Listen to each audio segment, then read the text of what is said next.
మగాళ్ళు. మనుషుల్ని కొట్టడం చంపడం ఆ మగతనం.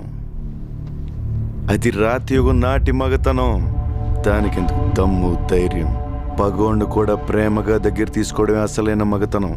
దానికి కావాలి దమ్ము. అంత తేలిక?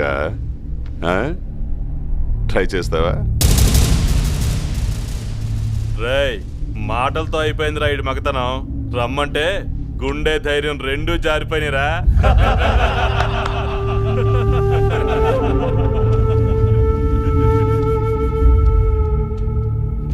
పగోడ్ని ప్రేమించాలని నువ్వు చెప్పిన మగతనం నేను ట్రై చేస్తా.